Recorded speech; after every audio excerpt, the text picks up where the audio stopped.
I caught Mrs. Higgins burying a suitcase in her garden at 3:14 in the morning, and that wasn't even the strangest thing I saw that night. It was raining. Not a torrential downpour that washes away sins, but that irritating, misty drizzle that clings to the glass and distorts the streetlights into blurry orange smears. I shouldn't have been awake. Honest to God, I should have been fast asleep like a normal person, dreaming about taxes or grocery shopping. But the radiator in my bedroom has this specific tick. It clanks, just once, every 45 seconds. Clank, silence. Clank, silence. It's a rhythmic torture that drives a wedge between me and unconsciousness. So, I was up. I was sitting in the wingback chair by the window, nursing a lukewarm glass of water, staring out into the cul-de-sac, because there was nothing else to do. The street was dead. It usually is. We live in one of those neighborhoods where the HOA has weaponized boredom. No loud colors, no loud cars, no loud people. Just beige siding and manicured lawns that look like they've been cut with nail scissors. But then, movement caught my eye. It was across the street, at the Higgins residence. Now, Martha Higgins is the kind of woman who irons her socks. She's the woman who brings the ambrosia salad to the potluck that tastes slightly too sour, and she judges you if your trash cans are out past 6 p.m. on a Tuesday. Her house is a fortress of propriety. But there she was, in a yellow raincoat that looked black in the dark, wrestling a shovel into the wet earth of her prize-winning begonia patch. I leaned forward. The leather of my chair creaked, a sound that seemed deafening in the silence of my own house. I froze, holding my breath, as if she could hear me from 50 yards away through double-paned glass and a brick wall. She couldn't, obviously. She was focused. She was frantic. She dug with a manic intensity. I watched the shovel blade flash under the weak illumination of the distant street lamp. Up and down, up and down. She was throwing dirt over her shoulder, not caring that it was landing on her pristine white garden stones. That was the first red flag. Martha cared more about those stones than she did about her husband, Bill. Speaking of Bill, where was he? Usually they were joined at the hip, a two-headed monster of suburban judgment. But tonight, it was just Martha and the mud. I grabbed a pair of binoculars I keep on the side table. Don't judge me. You don't live in a neighborhood like this without realizing that the best show in town is usually happening through someone else's curtains. I pressed the cold lenses to my eyes and adjusted the focus wheel. The image blurred, then sharpened. She had stopped digging. She was standing waist-deep in a hole that looked far too large for a begonia. She reached out of the frame and dragged something heavy toward the edge of the pit. It was a suitcase, a large vintage-style trunk specifically. It looked heavy. The way her muscles strained, the way her feet slipped in the mud as she leveraged it, it had to weigh at least 80 pounds. My heart started hammering against my ribs. Thump, thump, thump, thump. What is in the trunk, Martha? My mind went to the darkest places immediately. Had Bill finally critiqued her roast chicken one too many times? Was this a crime of passion, cleaned up with a late-night gardening session? I scanned the windows of her house. Dark. Pitch black. No lights on downstairs, no lights in the master bedroom. She shoved the trunk. It tumbled into the hole with a heavy, muted thud that I felt more than I heard. She didn't pause. She didn't say a prayer. She immediately began shoveling the wet, heavy clay back over the lid. She was moving faster now, glancing over her shoulder at the street every few seconds. I ducked instinctively, flattening myself against the wall, peering through the slit in my curtains. It took her 45 minutes to fill the hole. I checked my watch. 4 a.m. exactly. I watched her tamp down the dirt with her boots, stomping on it with a vicious rhythm. Then she did something that made my skin crawl. She reached into her pocket, pulled out a bag of mulch, and spread it over the fresh grave. She then meticulously replanted 3 begonia bushes she had uprooted, arranging them to look as if the earth had never been disturbed. She stood back, admiring her work. The rain dripped from the brim of her hat. Then she looked up, directly at my window. I dropped to the floor. My heart was in my throat. I lay on the carpet, staring at the ceiling fan. listening to the blood rushing in my ears. Had she seen the glint of the binoculars? Had she seen the silhouette of a nosy neighbor? I waited there for 10 minutes, listening to the rain tap against the glass. When I finally worked up the courage to peek again, she was gone. The garden was empty. The begonias stood guard over whatever secret lay beneath. I didn't sleep that night. I brewed a pot of coffee at 5 a.m., the caffeine doing nothing but vibrating the anxiety already humming in my veins. I needed to know. I needed to know what was in that trunk, but I couldn't just walk over there with a shovel. Martha watched her yard like a hawk during the day. The next 3 days were a masterclass in psychological torture. I watched her house. I watched Bill come home from work at 5:30 p.m., looking perfectly alive if a bit downtrodden. So it wasn't Bill in the box. That was a relief, but it also deepened the mystery. If it wasn't a body, why the secrecy? Why the 3 a.m. burial? I started noticing other things. A van. A plain white cargo van that would drive by the house slowly around noon.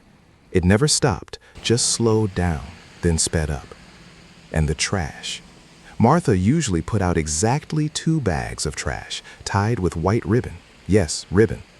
But this week, no trash. None. The bins were empty. On Thursday, I decided I needed to get closer. I waited until I saw Martha's sedan pull out of the driveway for her weekly bridge club meeting. Bill was at work. The coast was clear. I grabbed a rake and walked out into my own front yard, feigning yard work. I raked leaves that didn't exist, inching closer and closer to the property line. The air smelled like ozone and cut grass. I accidentally raked my way right up to the edge of her driveway. I looked at the begonia patch. It was perfect. Too perfect. The mulch was fresh, dark, and rich. The flowers were perky. You would never know there was a suitcase 3 feet down. "Nice day for it," a voice boomed. I jumped, nearly dropping my rake. It was Bill. He had come home early. He was standing in the doorway, holding a glass of iced tea. He wasn't wearing his usual suit. He was wearing jeans and a t-shirt that said, "World's Okayest Golfer." "Bill," I stammered, clutching my chest. "You startled me. Thought you were at the office." "Half day," he said, stepping onto the porch. He looked tired. There were dark circles under his eyes, darker than the mulch on the flower bed. He took a sip of tea, his eyes drifting to the spot where the suitcase was buried. He stared at it for a long, uncomfortable moment. Then he looked at me. "You up late the other night?" The question hung in the air like a guillotine blade. "Me?" I let out a nervous laugh, a high-pitched sound that didn't belong to a grown man. "No, sleeping like a baby. Why?" Bill swirled the ice in his glass. "Thought I saw a light on in your window around 3. Just wondering. Must have been the reflection of the street lamp. I lied. Right, Bill said. Reflection. He knew. I knew he knew. But he didn't look angry. He looked scared. He walked down the steps and stood next to me. He lowered his voice, leaning in over the hedges. "Listen, if you see anything unusual, just mind your business for your own sake." "Bill, what's going on?" I whispered. He looked back at the house, terrified that the windows might have ears. "It's not what you think. It's worse. It's the dolls." "The dolls?" "The antique porcelain dolls," Bill hissed. She's burying them." "Why?" "To age them," he whispered, his eyes wide. "She buys cheap knockoffs from the internet, $5 a pop. She buries them in a mixture of manure, coffee grounds, and acid for 3 weeks. Digs them up, cleans them off, claims they're 19th century originals dug up from old Victorian estates. She sells them to collectors for thousands. My jaw dropped. The perfect Martha Higgins was a con artist running a doll aging ring out of her flower bed. "Why tell me?" I asked. "Because," Bill looked at the flower bed again, a tear forming in his eye. "She buried my golf clubs in there last week because she ran out of space in the backyard. She thinks they're scrap metal she can rust up and sell as vintage farming tools. I can't stop her. She's making more money than I am. I looked at the begonias. I looked at Bill. The suitcase? I asked. 200 limited edition Cabbage Patch Kids she's trying to pass off as irradiated Chernobyl relics. Bill sighed. Don't ask. I walked back to my house, rake in hand. I sat by the window and watched the garden. I thought about calling the police. I thought about calling the Fraud Bureau, but then I watched Martha come home. She walked to the garden, patted the dirt affectionately, and went inside. I decided to let it be. Not because I was scared, but because I realized something. In this neighborhood, everyone has a secret. And knowing that Martha Higgins was burying fake radioactive dolls in her garden made her infinite judgment of my trash cans hurt a lot less. I poured myself a drink, toasted the window, and waited for the next clink of the radiator. Story 2. The HOA president fined me $50 for a single dandelion while he was hiding a literal casino behind his garage doors. It started with the envelope. You know the one. Cream-colored, heavy stock, the return address embossed in gold foil. Sunnyvale Estates Homeowners Association.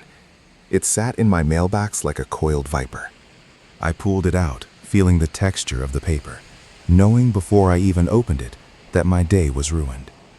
I walked up my driveway, the concrete radiating the afternoon heat through the soles of my sneakers, and tore it open. Dear resident, it has come to our attention that a non-compliant botanical element, Pterocalicum officinale, was observed in your front lawn at 0900 hours on Tuesday. Fine, $50. Payable to Mr. Roger Sterling, HOA president. A dandelion. One single yellow, cheerful dandelion that had the audacity to exist in Roger Sterling's kingdom. I looked at my lawn. I got on my hands and knees. I found the culprit. It was barely an inch tall, hiding near the sprinkler head. Roger must have been patrolling with a magnifying glass. Roger Sterling was a man who looked like he was made of beef jerky and hair gel. He drove a pristine silver luxury sedan, wore polo shirts that were tucked in too tight, and walked with the swagger of a man who owned the sidewalk. He lived 3 houses down, in the largest model on the block, the Grand Estate model. I walked down to his house to contest the fine. I had the weed in my hand, roots and all, as evidence of its immediate removal. I marched up his driveway, but as I got close to his garage, I heard something. Noise. Not the usual suburban noise of lawnmowers or barking dogs. This was electronic. A cacophony of dings, chimes, and digitized melodies. It sounded like an arcade from the 1980s had exploded. I stopped.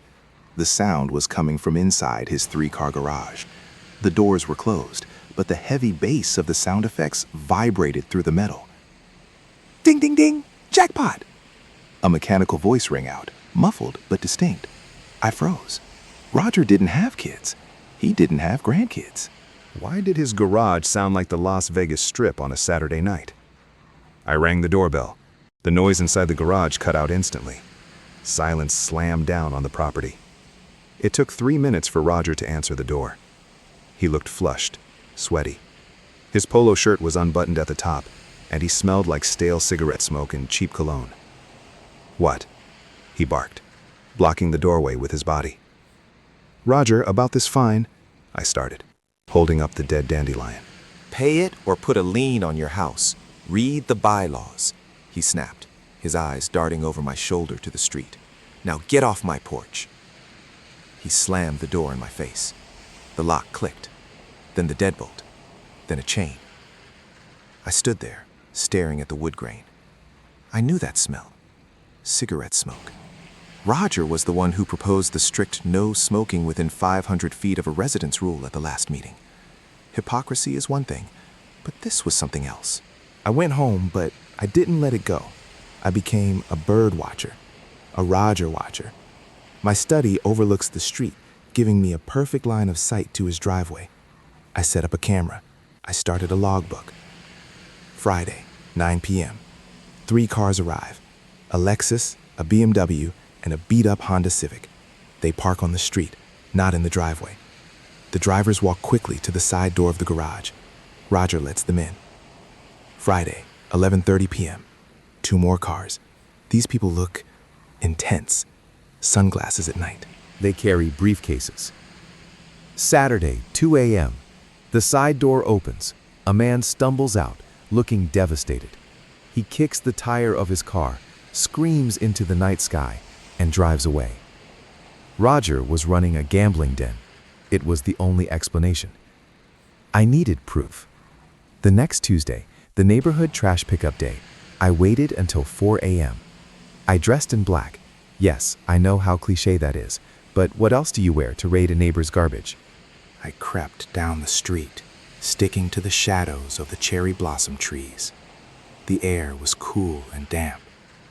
I reached Roger's Benz. I carefully lifted the lid.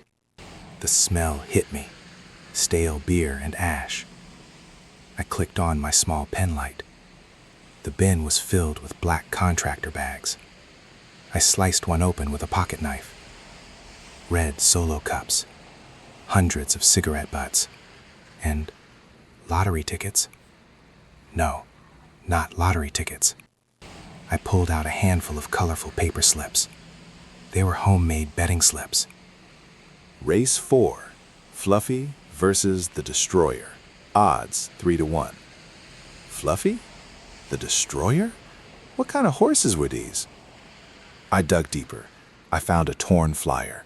Tuesday Night Thunder, the most exclusive hamster racing league in the tri-state area.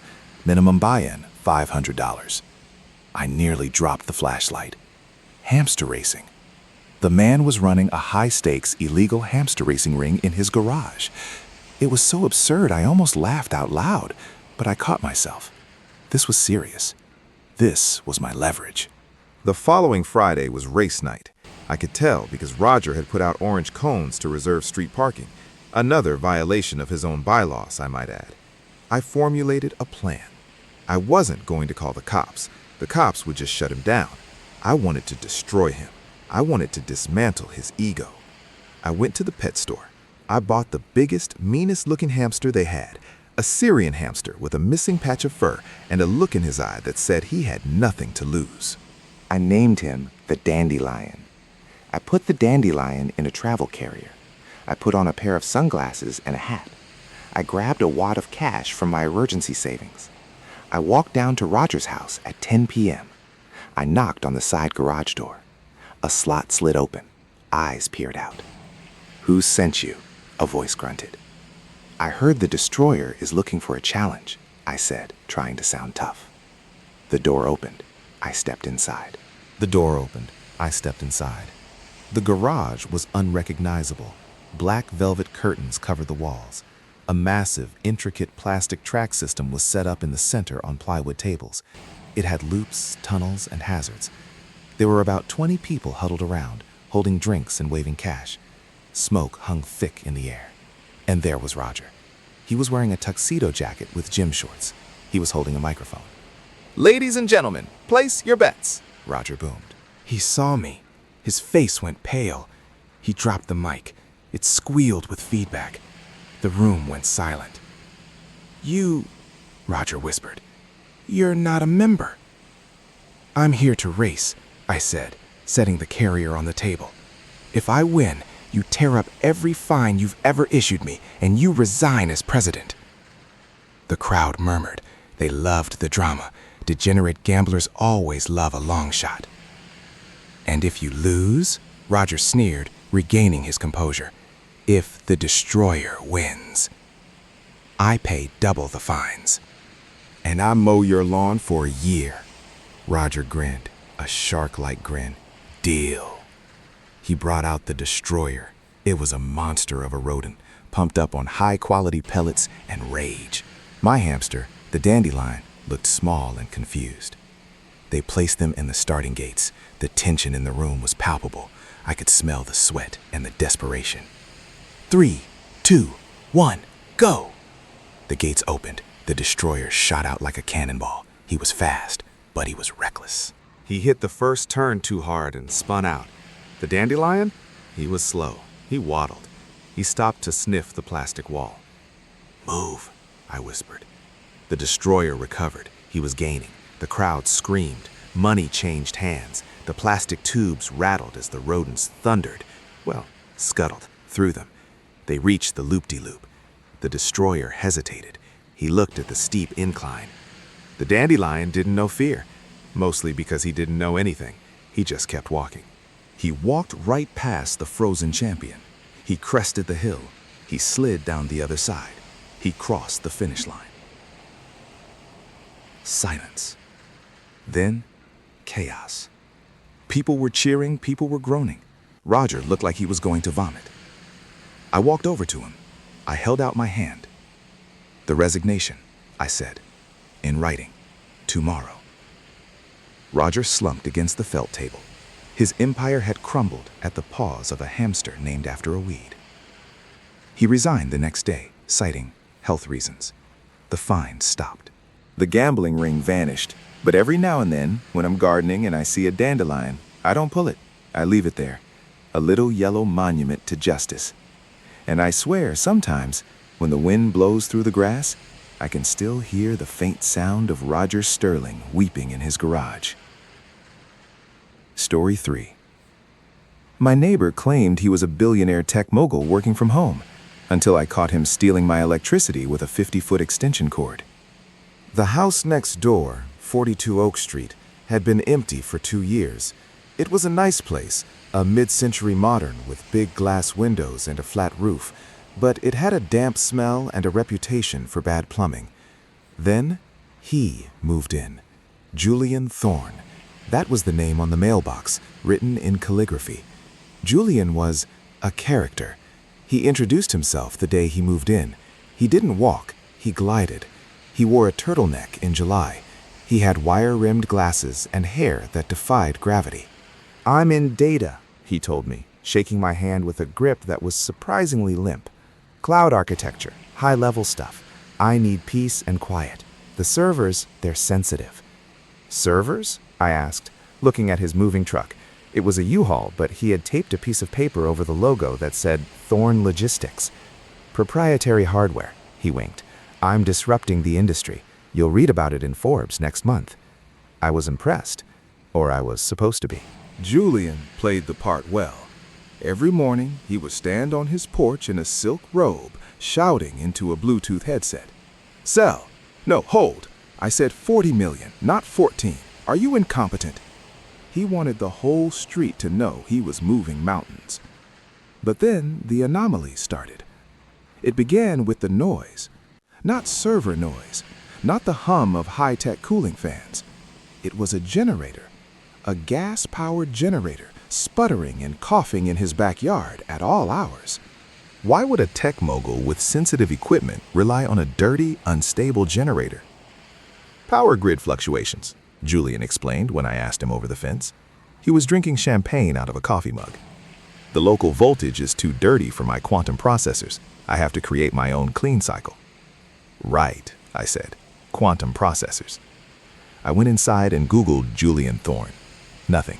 No LinkedIn, no Forbes articles. Just a guy in Florida who sold alligator jerky. The breaking point was my electric bill.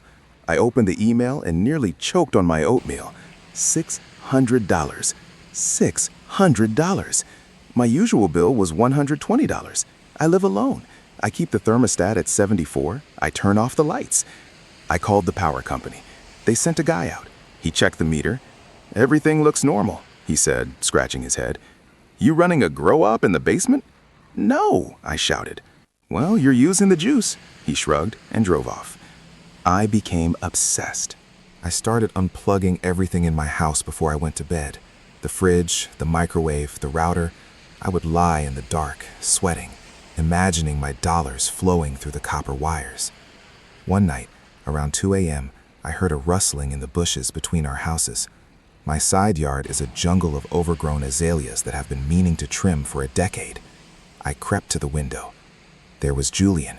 He was wearing all black, again with the spy aesthetic, crawling on his belly through the dirt. He was dragging something, an orange line. I watched, mesmerized. He reached the exterior outlet on the side of my house, the one hidden behind the AC unit that I never use. He plugged it in. He gave a thumbs up to nobody, then scrambled back through the bushes, trailing the orange extension cord like a lifeline. I stood there, stunned. The audacity, the sheer unadulterated gall. The billionaire was siphoning my electricity to power his quantum processors. I didn't confront him immediately. That's too easy. I wanted to know what he was actually powering. Was it a crypto mining rig? A hydroponic farm? A portal to another dimension? I decided to follow the cord. The next day, Julian left in his car, a 1998 Toyota Corolla that he parked 2 streets away to maintain the illusion that he was just waiting for his Tesla to be delivered. As soon as he was gone, I hopped the fence. I found the orange cord snaking through the tall grass. It went under his back deck and through a vent into his basement. The basement windows were painted black. I couldn't see in. I had to get creative. I went back to my house and went to the breaker box. I located the switch for the exterior outlets. I stood there, hand on the switch, feeling like Zeus holding a lightning bolt. I waited until nightfall.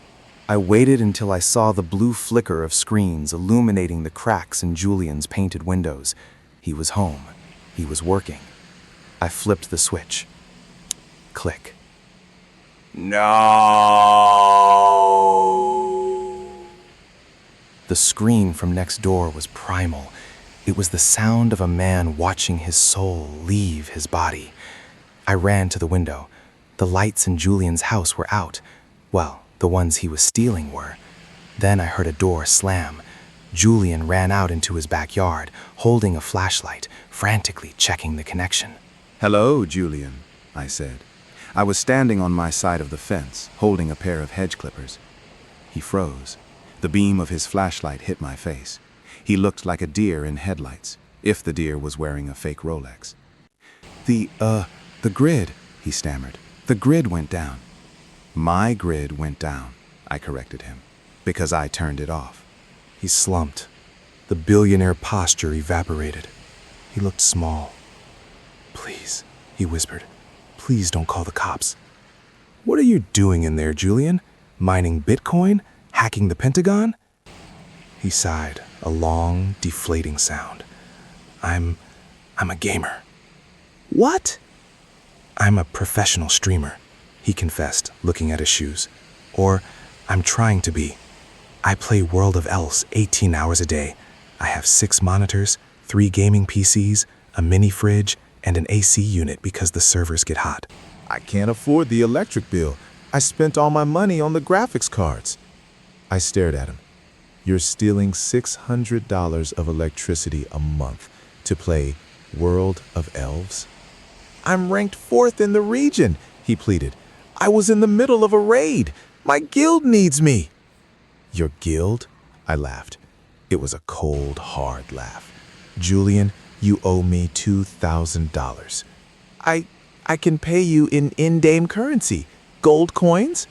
"Real money. Or I call the police and your landlord, and I tell the entire neighborhood that the tech mogul is actually a level 50 wizard living in his mom's basement, metaphorically speaking." He started crying, actual tears. We worked out a payment plan. He mows my lawn now every week, and he washes my car. And I made him write a check for the back pay, which bounced, so now he's painting my fence. He still lives there. He still pretends to be a mogul, but every time he sees me, he flinches. And sometimes, late at night, when the wind is right, I don't hear a generator. I hear a grown man screaming at a computer screen because he lost a virtual sword fight. And you know what? I kept the extension cord. It's a trophy, a reminder. In this neighborhood, the only thing cleaner than the lawns are the lies people tell to cover up their mess. And I see all of it. Every voltage, every volt, every fake begonia. I am the eyes of the street, and I am always watching. Also, I checked his ranking. He's only 12th in the region. Liar.